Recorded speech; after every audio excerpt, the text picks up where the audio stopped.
নমস্কার বন্ধুরা, আশা করি প্রত্যেকে খুবই ভালো আছেন। আমি আবারও চলে এসেছি আপনাদের মাঝে নতুন একটা রেসিপি শেয়ার করার জন্য। আজকের রেসিপিটা হচ্ছে থাম্বনেল দেখে বুঝতেই পাচ্ছেন কতটা দুর্দান্ত।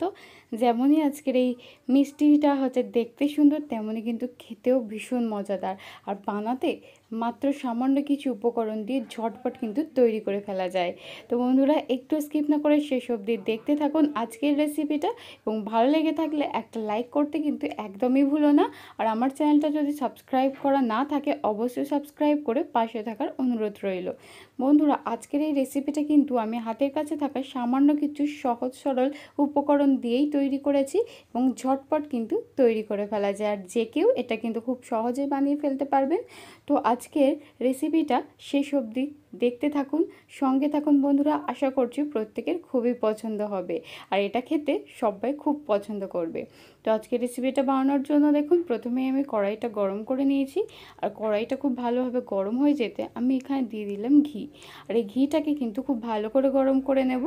আর বন্ধুরা, এখানে একটা কথা বলে রাখি, অবশ্যই আজকের রেসিপিটার জন্য ঘি বা বাটার আপনারা যে কোনো কিছু ব্যবহার করতে পারেন, কিন্তু কোনো প্রকার তেল ব্যবহার করা যাবে না।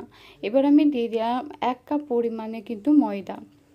এই ময়দাটা আপনারা চাইলে কিন্তু ডিরেক্ট ব্যবহার করতে পারেন, তবে যদি আপনারা সরাসরি ময়দাটা ব্যবহার করেন, ময়দার যে কাঁচা একটা গন্ধ থাকে সেটা কিন্তু একদমই যাবে না।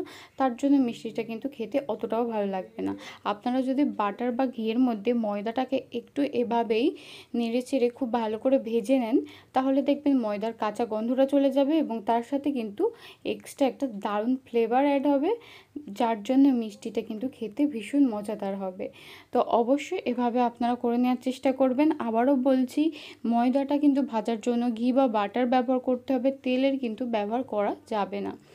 আমি ঘিয়ের মধ্যে দেখুন ময়দাটা খুব ভালো করে কিন্তু নেড়ে চেড়ে ভেজে নেব। আর এই পুরো প্রসেসটা কিন্তু করতে হবে লো আঁচে, কারণ যদি আপনারা লো আঁচে না দেন, ময়দাটা কিন্তু খুব তাড়াতাড়ি পুড়ে যেতে পারে। সেক্ষেত্রে ময়দাটা ভাজার আগেই কিন্তু পুরো লাল লাল হয়ে যাবে। তো সেই জন্য দেখুন লো আঁচে রেখে আমি বেশ কিছুটা সময় দিয়ে ভালো করে ভেজে নিয়েছি। এবারে মাঝখানটা একটু ফাঁকা করে আমি দিয়ে দিচ্ছি পরিমাণ মতো চিনি। আর এই চিনিটা বন্ধুরা, আমটা হচ্ছে কতটা মিষ্টি বা টক তার উপরেও কিছুটা নির্ভর করবে। যেহেতু আমটা খুব মিষ্টি, আমি সেই বুঝেই চিনিটা দিয়েছি।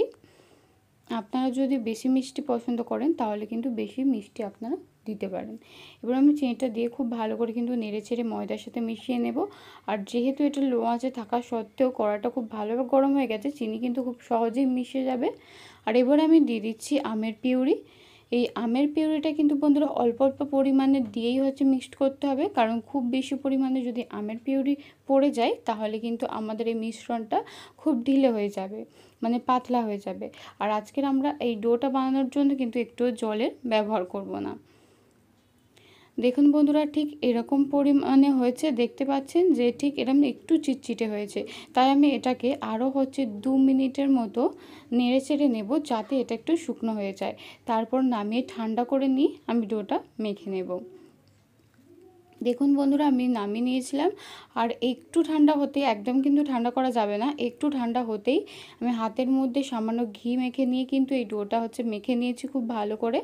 আর আপনারা যদি হাতের মধ্যে ঘি বা বাটার মেখে নেন, দেখবেন হাতের মধ্যে একদম চিপকে যাবে না, আর খুব সহজেই ডোটা মাখা হয়ে যাবে। আবারও বলছি, ডো মাখার সময়ও কিন্তু ঘি বা বাটারের ব্যবহার করতে পারেন, তেল কিন্তু একদম ব্যবহার করা যাবে না। দেখুন, এবারে আমি একটু হচ্ছে নিয়ে নিয়েছি ডোটার মধ্যে থেকে, নিয়ে তার মধ্যে কিন্তু আমের যে পিউরি ছিল, আমের পিউরিটা দিয়ে ঠিক এভাবেই হচ্ছে একটা শেপ দিয়ে বানিয়ে নিচ্ছি। এই যে আমটা হচ্ছে বানানো হয়েছে, এই শেপটা বন্ধুরা বলে বোঝানো যাবে না। একটু ভালো করে যদি আপনারা খেয়াল করেন, তাহলে বুঝতেই পারবেন এটা কিভাবে বানানো হয়েছে। তো সেই জন্য হচ্ছে বন্ধুরা, আপনারা ভিডিওটা একটু টেনে টেনে না দেখে পুরো ভিডিওটা দেখার চেষ্টা করুন, তাহলে বুঝতেই পারবেন যে আমের হচ্ছে শেপটা আমরা কতটা সহজে দিয়েছি, কোনো ঝামেলা ছাড়াই।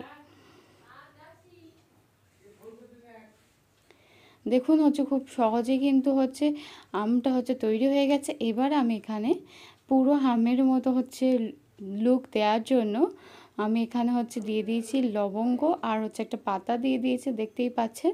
আর এটা দেখুন কতটা সুন্দর দেখতে হয়েছে। এই মিষ্টিটা কিন্তু বানাতে হচ্ছে কোনো ঝামেলা নেই, দেখতেই পেলেন কতটা সহজ সরল উপকরণ দিয়ে আজকের রেসিপিটা আমি তৈরি করেছি। এবং তার সাথে কিন্তু হচ্ছে এই আমের হচ্ছে মিষ্টিটা তৈরি করতে, মানে আমের শেপটা দিতেও কতটা সহজ পদ্ধতি আমি আপনাদের সাথে শেয়ার করলাম, যে ঠিক এভাবেই আপনারা কিন্তু খুব সহজভাবেই এই আমের হচ্ছে শেপটা দিয়ে নিতে পারবেন কোনো ঝামেলা ছাড়াই। তো বন্ধুরা হচ্ছে আজকের রেসিপিটা যেমন হচ্ছে সহজ সরলভাবে তৈরি করেছি, তেমন কিন্তু দেখতেও ভীষণ সুন্দর, তার সাথে কিন্তু খেতেও ভীষণ মজাদার। তো আপনারা অবশ্যই একবার হলেও বাড়িতে ট্রাই করুন এবং কেমন লাগলো আমার কিন্তু কমেন্টে জানাতে একদমই ভুলবেন না। আপনারা যদি না চান পাতা না দিয়েও কিন্তু শুধুমাত্র লবঙ্গ দিয়েও এভাবেই হচ্ছে ম্যাঙ্গোগুলোকে তৈরি করে নিতে পারেন। তবে যদি পাতাটা দেন তাহলে কিন্তু আরও দেখতে ভীষণ সুন্দর হয়। তো আপনারা যদি হচ্ছে বানিয়ে থাকেন বন্ধুরা, তাহলে কিন্তু অবশ্যই আমার কমেন্টে জানাবেন যে কেমন লাগলো আপনাদের এই রেসিপিটা। আর আজকের রেসিপিটা যদি আপনাদের ভালো লেগে থাকে একটা লাইক করতে কিন্তু একদমই ভুলো না। আর আমার চ্যানেলটা যদি সাবস্ক্রাইব করা না থাকে অবশ্যই এখনই সাবস্ক্রাইব করে অল বাটনটা প্রেস করে আমার পাশে থাকার অনুরোধ রইল। কারণ আপনারা যদি অল বাটনটা প্রেস করে রাখেন, আমি নিত্য নতুন যখনই এমনই ভীষণ মজাদার এবং সুন্দর রেসিপি আপলোড করব সবার আগে নোটিফিকেশান আপনার কাছে পৌঁছে যাবে। তো বন্ধুরা নোটিফিকেশান মিস করার আগে অবশ্যই চ্যানেলটা সাবস্ক্রাইব করে নোটিফিকেশানটা অন করে রাখবেন। আর আজকের এই দুর্দান্ত রেসিপিটা আপনি বাড়িতে ট্রাই করুন, ছোট থেকে বড় প্রত্যেকেই আশা করছি ভীষণ পছন্দ করবে। কারণ আমরা কিন্তু অনেক রকম মিষ্টি ট্রাই করে থাকি, এমনই আমের শেপে যদি এই সিজনে মিষ্টি ট্রাই করি তাহলে কিন্তু একদম মন্দ হয় না।